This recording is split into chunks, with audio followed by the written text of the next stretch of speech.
The 13 Primes are the oldest, most powerful Transformers ever created. Forged by Primus himself to defeat Unicron, these godlike beings shaped everything that came after, but not all of them were created equal. So today we're breaking down and ranking every single Prime, from the least powerful to the most dangerous being in Cybertronian history. Starting with the smallest god you've never heard of, Micronus Prime. Picture a room full of planet-shaping gods. Now picture the smallest one barely reaching their knees. That's Micronus Prime, the first Minicon ever created and the origin point for every Minicon and Micromaster that followed. But here's the thing, being small didn't make him weak. Micronus wielded the Chimera Stone, an artifact that let him channel his own energy into his siblings and supercharge their powers. He was a walking force multiplier. Whatever ability you had, he could amplify it and make it hit harder. He also served as the moral conscience of the 13, the ethical anchor trying to hold godlike beings accountable for their actions. Whether they actually listened is debatable, but his influence was undeniable. When the time came to activate the Well of All Sparks and birth the entire Cybertronian race, Micronus descended into it alongside Onyx Prime, a sacrifice that nearly destroyed him. The smallest Prime with arguably the biggest ethical footprint. But ethics only get you so far when the next Prime on our list could literally see beyond reality itself. Alchemist Prime, one of the original 13 Primes, spent millions of years as a bartender. That's not a joke. In the Cyberverse continuity, Alchemist Prime reinvented himself as Macadam, running a humble watering hole for Cybertronians across the eons. An ancient god pouring drinks. Let that sink in. But before the bar, Alchemist Prime was one of the most important figures in Cybertronian history. After the Great Schism tore the 13 apart, he co-founded an early Cybertronian civilization alongside Alpha Trion. Without those two, the species might not have survived at all. His artifact was the Lenses, which gave him the ability to see past the physical realm into metaphysical spaces. He could literally peer behind reality's curtain, and he used that power to hunt down Liege Maximo across space and time, dedicating a massive portion of his existence to tracking the manipulator and imprisoning him for his crimes. Whether he ever actually succeeded remains genuinely unresolved. Sources conflict and the trail goes cold, from godlike hunter to eternal bartender. That's one of the most dramatic identity shifts among all 13, and honestly, it makes him more interesting than half the Primes who just swung swords. But speaking of identity, the next Prime took shapeshifting to an entirely different level. Amalgamus Prime. Most Primes wielded swords, or controlled time, or commanded armies. Amalgamus Prime, he just vibed. And honestly, he might matter more than all of them. Amalgamus was the ultimate shapeshifter. We're not talking turns into a truck. We're talking any form, any size, any configuration, at a level 0 other Cybertronian has ever replicated. His transformation cog was unique among the 13. The very artifact that made his shapeshifting possible, and over time, a group of Transformers known as the Shifters emerged, somehow descended from him, carrying echoes of his incredible metamorphic abilities. The guy literally left a legacy written into Cybertronian biology, but here's what made him genuinely unique among the 13. He wasn't brooding, he wasn't scheming, he wasn't obsessed with power. Amalgamus was playful, mischievous, and more interested in making his siblings laugh than proving he was the strongest. In a group full of gods taking themselves extremely seriously, he was the one cracking jokes, and that's what makes him so important to the mythology. Amalgamus Prime is the living embodiment of transformation itself. Every Cybertronian who has ever shifted from robot to vehicle owes something to what he represented. He's the spiritual ancestor of the entire concept. He's not just a character in the lore, he is the lore. The very idea that Transformers change shape traces back to him and his unique gift. Without Amalgamus, Cybertron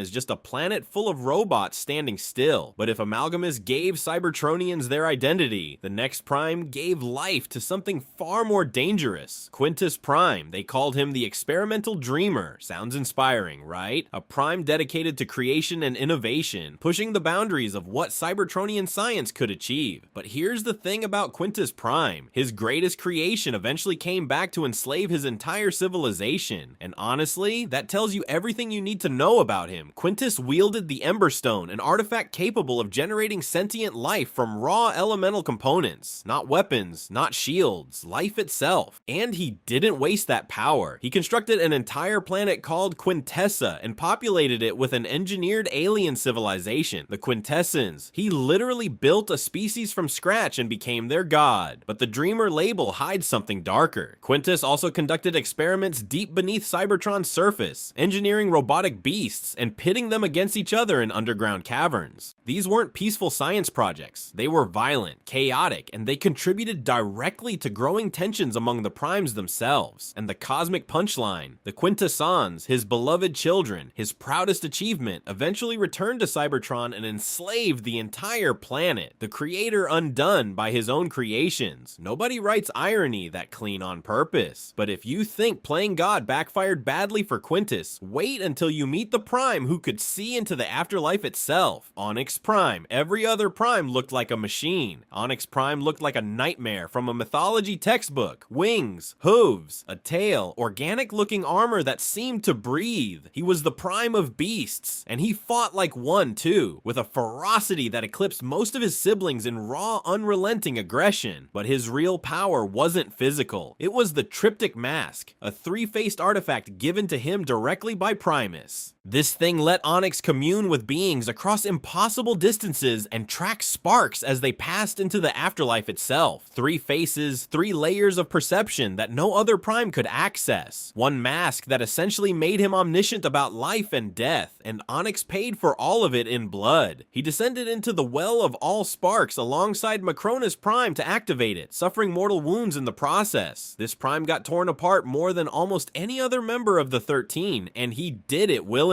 But here's the kicker. After Onyx merged with Cybertron's planetary core, the Triptych Mask reorganized the 13 patterns of the 13 Primes into an endless variety of new Cybertronians. Every modern Transformer you've ever seen, their forms were derived from the foundational patterns of the original 13, reshaped through Onyx Prime's mask. He didn't just fight for the future of his race, he literally became the genetic blueprint for it. And if you think a Prime who splits himself apart sounds extreme, wait until you meet the one who was built that way. Nexus Prime. Most people hear Nexus Prime and think, oh, the Combiner guy. And sure, he was the first Transformer in history to exhibit Combiner abilities, predating every Devastator, every Superior, every Combiner team you've ever seen. But reducing him to that is like calling Primus the Planet guy. Nexus Prime's real power was something far more terrifying. He was the guardian of rarefied Energon, and if you don't know what that is, let me explain. Rarefied Energon is the purest form of Energon in existence. It doesn't just power Transformers. It literally comprises their physical bodies and their sparks, their souls. Nexus Prime wasn't guarding fuel. He was guarding the fundamental substance that every single Cybertronian life is made of. Remove him from the equation and the entire species is vulnerable at its most basic level. Here's the thing. Nexus wasn't even a single being. He was 5 separate components. Clocker and Mainspring from Velocitron, Chain Drive from Cybertron, Pinion and Cannon Spring from Junkion, all unified into one entity through his artifact, the Enigma of Combination. He could separate and recombine those fragments at will, essentially weaponizing Unity itself. 5 minds, 1 purpose. And on top of all that, he was known as the Great Experimenter, constantly pushing boundaries, creating new elements and technologies. His domain was simultaneously the origin of all Cybertronian life and the frontier of invention. Guardian of Souls and mad scientists rolled into one, but even a Prime who controls the literal building blocks of his species looks small compared to the one who recorded everything that ever happened and ever will. Let's talk about Alpha Trion. Alpha Trion. Most Primes earned their legacy through combat. Alpha Trion earned his by remembering everything. The third Prime created by Primus wasn't designed to swing a sword or lead a charge. He was built to think, granted infallible recall and a direct connection to the spark of Primus itself. Alpha Trion accumulated wisdom across millions of years, watching civilization's rise and collapse while he quietly took notes. After the Great Schism tore the 13 apart, he co-founded the early Cybertronian civilization alongside Alchemist Prime, becoming one of the few primes who actually stuck around to build something instead of vanishing into exile or legend. His artifacts reflect exactly what he was. He carried the Covenant of Primus, a prophetic book chronicling all of Cybertronian history, past and future. And the quill used to write it. Not a weapon, not a shield, a pen. But here's where it gets fascinating. Alpha Trion became mentor to a young Cybertronian named Orion Pax. He saw potential nobody else did, and he personally advocated for Orion's ascension to Prime. That alone makes him one of the most important figures in the entire franchise. But then Optimus Prime made a request that changes everything about how you see Alpha Trion. He asked his old mentor to erase the name Orion Pax from all of Cybertronian history. And Alpha Trion did it. The Prime, who dedicated his existence to preserving knowledge, deliberately destroyed a piece of it for the very person he mentored into greatness. That's not a warrior. That's the intelligence behind the throne, the hidden architect who shaped Cybertronian destiny from behind the record books. He outlasted everyone not by being invincible, but by being indispensable. But if Alpha Trion built legacy through knowledge, the next Prime built legacy through creation itself. Solus Prime. Solus Prime is the only female among the 13, and she might be the most important one. Not because of how she fought, because of what she built and what her death destroyed. Solus wielded the Forge of Solus Prime, a creation hammer capable of crafting artifacts with power beyond anything else in Cybertronian history. The Star Saber, the Requiem Blaster, the Chimera Stone, the Apex Armor, the Cyber Caliber, the Chaos Edge. Nearly every legendary weapon or relic that shaped the future of Cybertron came from her hands. She didn't just support the 13, she armed them. But here's what makes Solus different from the rest of her siblings. She actually liked being around them. She maintained genuine friendships with Nexus Prime, Micronus Prime, and Onyx Prime. She found joy in creation and in connection, making her arguably the most emotionally grounded member of the entire group. She also shared a romantic bond with Megatronus Prime, the only romantic relationship among the 13, and that bond became a target. Liege Maximo exploited their love specifically to fracture the group's unity. The manipulation worked. Megatronus killed Solus with the Requiem Blaster, a weapon she herself had forged and given to him out of devotion. Whether it was accidental or deliberate remains debated to this day, and that ambiguity is part of why it lingers. Her final act was pledging undying love to the one holding the trigger. The weapon she created out of love became the instrument of her death, and her loss shattered the 13 permanently. They never recovered, but the one who engineered that tragedy, he deserves his own spotlight. Liege Maximo, every group has that one member who smiles to your face while plotting your destruction. For the 13, that was Liege Maximo. No weapons of mass destruction, no cosmic powers over time or space, just words. And those words did more damage than every artifact the Primes ever created combined. Here's the thing about Liege Maximo. He didn't need to fight anyone. He just needed to find the right pressure point, and he found the perfect one. Megatronus Prime's love for Solus Prime. Liege Maximo identified that emotional vulnerability, exploited it with surgical precision, and engineered the exact circumstances that drove Megatronus to kill the woman he loved. One manipulation, that's all it took to permanently shatter the 13 as a functioning unit. Every war, every faction split, every catastrophe in Cybertronian history traces back to that single calculated move. And he didn't stop there. Alongside Quintus Prime, he created artificial life forms and experimental creatures that eventually turned on the Primes themselves. Another conspiracy that spiraled beyond even his control. But here's where it gets darkly comedic. The most dangerous schemer in Prime history didn't die in some grand final confrontation. He was blown apart by the Requiem Blaster during the very battle his own machinations had ignited. His body scattered across Cybertron like debris.